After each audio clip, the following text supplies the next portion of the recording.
পূজা, যার মাত্র কিছুদিন আগেই বিয়ে হয়েছে, নিজের চোখে নতুন বউয়ের হাজারো স্বপ্ন সাজিয়ে শ্বশুরবাড়ির চৌকাঠ পার করে। কিন্তু বিয়ের প্রথম রাতেই তার সাথে এমন কিছু ঘটে যা তার আত্মাকে পর্যন্ত কাঁপিয়ে দেয়। এমন এক ভয়াবহ সত্য যার সে কখনো তার সবচেয়ে ভয়ঙ্কর কল্পনাতেও আশা করেনি। আতঙ্কিত এবং ভেঙে পড়া পূজা যখন নিজের শেষ আশা নিয়ে তার জেঠানি কমলেশের কাছে সাহস জুটিয়ে নিজের কষ্ট প্রকাশ করতে যায়, তখন সান্ত্বনার বদলে সে উপহার হিসেবে পায় গালে এক সজোরে চড়। পূজা মাটিতে পড়ে ফুপিয়ে ফুপিয়ে কাঁদতে থাকে। শেষ পর্যন্ত এক নতুন বউয়ের সাথে এত বড় প্রতারণা আর জুলুম কেন হলো? এই গল্প আপনাকে নাড়িয়ে দেবে এবং শেষে একটি গভীর শিক্ষাও দিয়ে যাবে। কিন্তু এই ক্ষতরা রাত পর্যন্ত কথা পৌঁছালো কিভাবে? এর জন্য আমাদের গল্পের পাতাগুলো একটু পেছনে উল্টাতে হবে। গল্পের আসল কেন্দ্রবিন্দু হলো কমলেশ। কমলেশ একজন দায়িত্বশীল গৃহিণী যে একটি ভরা সংসার সামলায়। তার পরিবারে আছে তার স্বামী, একটি ছোট মেয়ে, শাশুড়ি, শ্বশুর, একজন শান্ত দাদি এবং তার দেবর অরুণ। কমলেশের কাছে অরুণ শুধু একজন দেবর নয়, বরং তার নিজের ছেলের চেয়েও বেশি।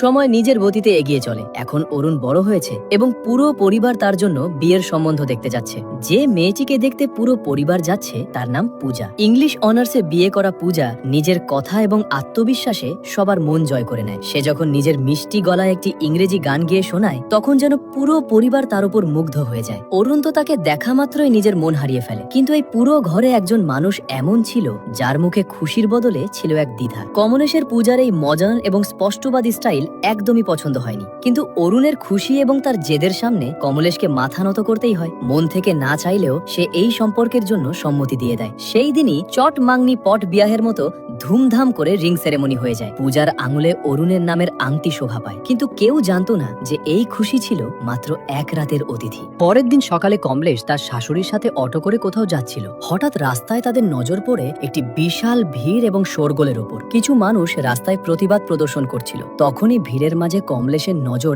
এমন এক চেহারার উপর পড়ে যা দেখে তার পায়ের তলার মাটি সরে যায়। সে প্রকাশ্যে ক্ষেপে ওঠে এবং হুকুম দেয় যে এই সব নাটক এখনই বন্ধ করো। রাগে অগ্নিশর্মা হয়ে কমলেশ এগিয়ে যায়। পূজার হাত ঝটকা দিয়ে ধরে এবং তার আঙুল থেকে বাগদানের আংটি নির্দয়ভাবে টেনে বের করে নেয়। এক মুহূর্তের এক ঝটকায় সে সেই সম্পর্ক ভেঙে দেয় যা কালই জুড়ে ছিল। যখন কমলেশ এই তুফান নিয়ে বাড়ি ফেরে, তখন বাড়িতে হুলুস্থুল পড়ে যায়। কমলেশের স্বামী তাকে আয়না দেখিয়ে বলে যে তুমি না ভেবেচিন্তে যে বিশৃঙ্খলা সৃষ্টি করেছো, সেটা এখন তোমাকেই সামলাতে হবে। বেচারা অরুণও অনেক অনুরোধ করে, বোঝানোর চেষ্টা করে যে পূজার চিন্তা ভুল নয়। কিন্তু কমলেশ নিজের অহংকারে অন্ধ হয়ে গিয়েছিল। তার কানে কোনো কথাই ঢুকছিল না এবং সে কারোর কথাই শোনে না। কিছুক্ষণ পর গল্পে এক সুন্দর এবং আবেগপ্রবণ মোড় আসে। নিজের সম্পর্ক বাঁচাতে এবং নিজের কথা বোঝাতে পূজা নিজেই কমলেশের কাছে পৌঁছায়। সে খুব নম্রভাবে ক্ষমা চেয়ে বলে যে যদি আমরা সত্যের জন্য এবং অন্যের অধিকারের জন্য রুখে না দাঁড়াই, তবে এই পৃথিবী ধীরে ধীরে শেষ হয়ে যাবে। কমলেশ যে যদিও পুরনো চিন্তার ছিল, কিন্তু মনে পরিষ্কার হওয়ায় পূজার কথার গভীরতা অনুভব করতে পারে। তার মন গলে যায় এবং সে হেসে বলে যে আমার কথা বুঝতে একটু দেরি হয়, কিন্তু যখন একবার বুঝতে পারি তখন আমি সত্যের স্বাদ কখনো ছাড়ি না। এই বলে কমলেশ পুরো সম্মানের সাথে সেই আংটি আবার পূজাকে ফিরিয়ে দেয়। অবশেষে সানাই বাজে এবং অরুণ ও পূজা বিবাহের বন্ধনে আবদ্ধ হয়। কিন্তু বিয়ের এই চাকচিক্যের মাঝে এক সমস্যা লুকিয়েছিল। বিয়ের দিন পূজার শরীর খুব খারাপ ছিল। প্রচন্ড জ্বর এবং গায়ে ব্যথার কারণে তার অবস্থা ছিল নাজেহাল। বিয়ের 7 পাকের সময়ও সে ওষুধের সাহায্যে কোনো মতে নিজেকে দাঁড় করিয়ে রেখেছিল। বিয়ের আচার অনুষ্ঠান শেষ হওয়ার পর আসে সেই রাত, যাকে প্রত্যেক নতুন বউ তার জীবনের সবচেয়ে সুন্দর রাত মনে করে, বাসর রাত। অরুণ ঘরে আসে এবং কিছু আনুষ্ঠানিক কথার পর সে পূজার কাছে আসতে শুরু করে। পূজা যে ব্যথা এবং জ্বরে ভেঙে পড়ছিল, খুব স্পষ্ট শব্দে অরুণকে বলে যে আমার শরীর খুব খারাপ, আমার খুব জ্বর আর সারা শরীর ব্যথায় ভেঙে যাচ্ছে, প্লিজ আজ আমরা কিছুই করব না। কিন্তু অরুণের ওপর যেন লালসা আর স্বামী হওয়ার অহংকারের ভূত সওয়ার ছিল। সে পূজার একটি কথাও শুনল না। পূজার ক্রমাগত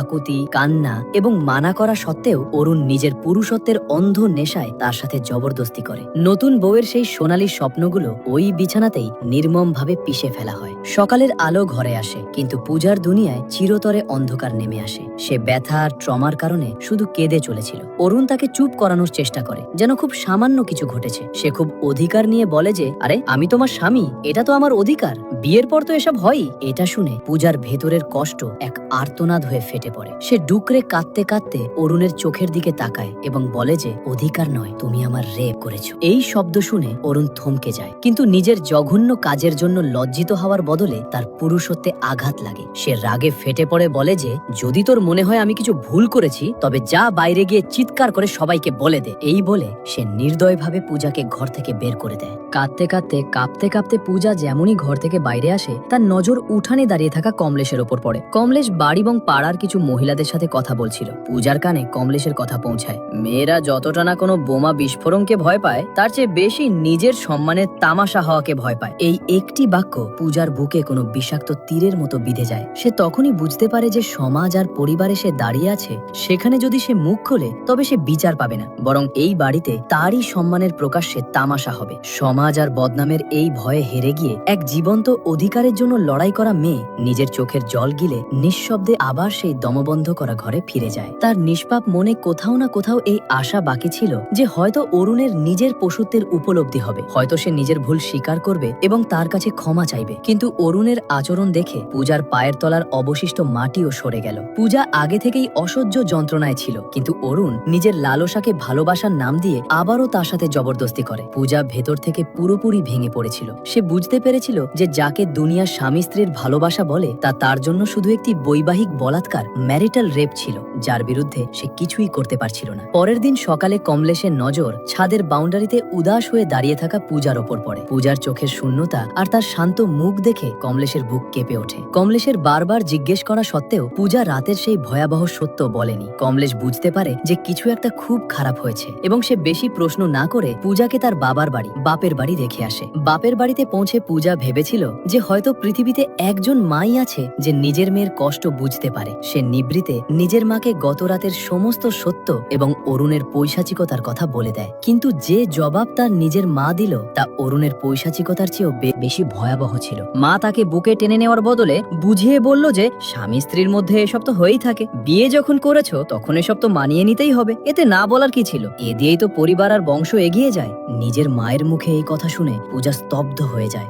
বাকিটা মা ইমোশনাল ব্ল্যাকমেইল করে পূরণ করে দেয়। বাড়ির দারিদ্রের দোহাই দিয়ে সে পূজাকে সঙ্গে সঙ্গে শ্বশুর বাড়ি ফিরে যাওয়ার আদেশ দেয় এবং হুমকি দেয় যে যদি সে ফিরে না যায় তবে মা নিজের হাতের শিরা কেটে আত্মহত্যা করবে। আপনজনদের থেকে পাওয়া এই ধোকার পর বেচারি পূজার কাছে কোনো পথ ছিল না। সে এক জীবন্ত লাশের মতো কমলেশের সাথে ফিরে যেতে থাকে। সফরের সময় এক জায়গায় ওয়াশরুমে যাওয়ার বাহানায় পূজা অটো থেকে নামে। এটি ছিল তার জীবনের সবচেয়ে বড় সিদ্ধান্ত। সে পেছনে ফিরে তাকায়নি এবং সেখান থেকে চুপচাপ পালিয়ে যায়। কমলেশ তাকে পাগলের মতো সব জায়গায় খোঁজে, কিন্তু পূজার কোনো হদিশ পাওয়া যায় না। বাড়ি পৌঁছে যখন কমলেশ এই খবর দেয় তখন পুরো পরিবারে হুলুস্থুল পড়ে যায়। সবাই পূজাকে খোঁজে, কিন্তু সে যেন হাওয়ায় মিলিয়ে গেছে। হার মেনে কমলেশ পূজার বন্ধু সোনাকে ফোন করে যে একটি এনজিওতে কাজ করত। সোনা বলে যে সে পূজার ব্যাপারে কিছু জানে না, কিন্তু সে তাকে খুঁজে বের করার সব চেষ্টা করবে। অবশেষে সোনার খোঁজ শেষ হয়। পূজা তাকে এক নির্জন পার্কের কোণে উদাস হয়ে কোনো আতঙ্কিত শিশুর মতো বসে থাকতে দেখা যায়। যখন কমলেশ সেখানে পৌঁছায় তখন পূজা সাহস জুটিয়ে অরুণের সেই ভয়াবহ রাতের সমস্ত পৈশাচিকতা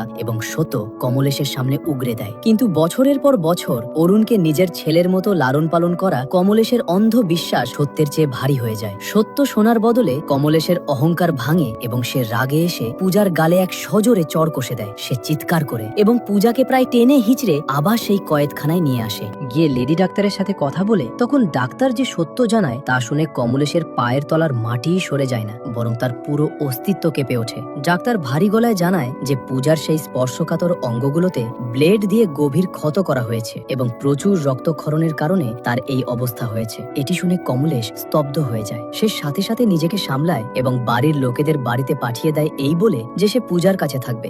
জ্ঞান ফেরার পর যখন কমলেশ পূজার পাশে বসে তখন পূজার চোখের জলে ডুবে সে তিতকুটে সত্য উগরে দেয় যা তাকে এই চরম পর্যায় পর্যন্ত যেতে বাধ্য করেছিল। এই কষ্ট শুনে কমলেশ ভেতর থেকে ভেঙে পড়ে। সেই রাতে যখন কমলেশ বাড়ি ফেরে তখন পূজার কষ্ট অনুভব করার জন্য সে নিজেও বাথরুমে যায় এবং হাতে সেই ব্লেডটি তুলে নেয়। সে সেই ব্লেডটি নিজের ত্বকের ওপর রেখে ঠিক সেটাই করার চেষ্টা করে যা পূজা করেছিল, কিন্তু ব্লেডের হালকা ছোঁয়াতেই তার হাত কেঁপে ওঠে। সে ব্লেড ফেলে দেয়। সেই এক মুহূর্তে কমলেশ গভীরভাবে উপলব্ধি করতে পারে যে আসলে সেই 21 বছরের নিষ্পাপ মেয়েটি কতটা আতঙ্ক আর কষ্টের মধ্য দিয়ে গিয়েছে যে সে নিজেকে এত ভয়াবহ শাস্তি দিয়ে দিল। পরের দিন যখন অরুণ নিজের নির্লজ্জতার পোশাক পরে পূজার সাথে দেখা করতে হাসপাতালে পৌঁছায় তখন সে জানতে পারে যে কমলেশ আগেই পূজাকে ডিসচার্জ করিয়ে নিজের সাথে নিয়ে গেছে। নিজের স্ত্রীর এত গুরুতর অবস্থা সত্ত্বেও সেই অশিক্ষিত লোকটির মাথায় শুধু একটিই কথা চলছিল। সে নির্লজ্জ হয়ে লেডি ডাক্তারকে জিজ্ঞেস করে যে এখন আমি আমার স্ত্রীর সাথে ইন্টিমেট হতে পারি তো? এই জঘন্য প্রশ্ন শুনে